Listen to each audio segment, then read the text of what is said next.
और इतना कहते ही जीजू ने मेरा हाथ पकड़ लिया। मैं हाथ छुड़ाने लगी और बोली, नहीं जीजू, अब मैं बिल्कुल ठीक हूँ। तो जीजू बोले, साली साहिबा, एक बार मैं भी तो देख लूँ कि अब दवाई की ज़रूरत है या नहीं।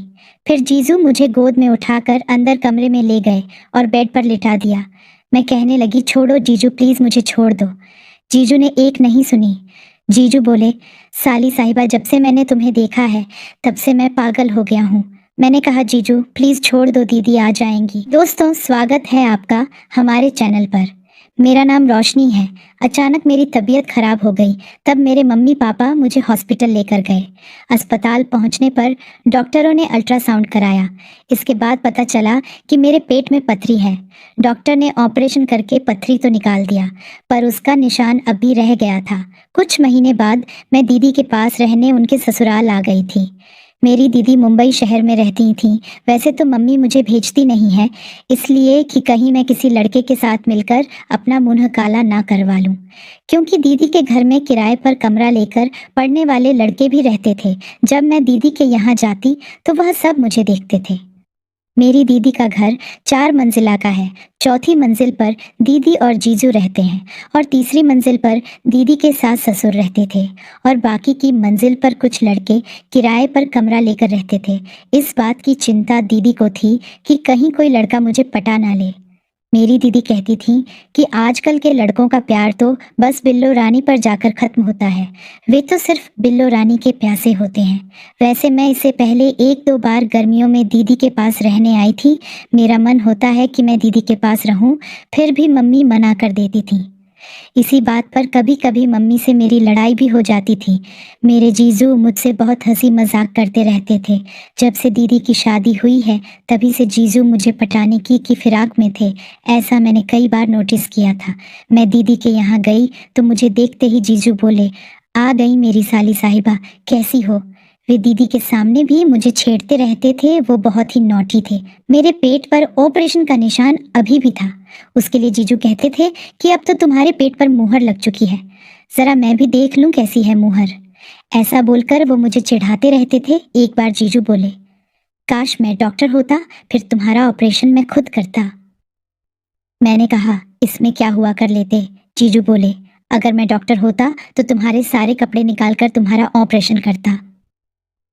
मुझे बहुत शर्म आई, लेकिन जीजू बेहिचक बोल देते थे। एक दिन मैंने सलवार सूट पहन रखा था। उसमें पीछे से मेरी ब्रा की दोनों पट्टियां साफ दिखाई दे रही थीं, लेकिन मुझे मालूम नहीं था। जब जीजू ने देखा तो मेरी ब्रा की दोनों पट्टियों को पीछे से पकड़कर बोले, साली साहिबा, ये घोड़ी की लगाम तो ठीक कर लो। उन दिनों गर्मियों के दिन थे और गर्मी की वजह से मेरी पीठ पर घमौरियां हो गई थीं, तो दीदी मेरी पीठ पर पाउडर लगा देती थी। एक बार जब दीदी मेरी कुर्ती ऊपर करके मेरी पीठ पर पाउडर लगा रही थी तो अचानक से जीजू आ गए और मेरी ब्रा का हुक खोल दिया।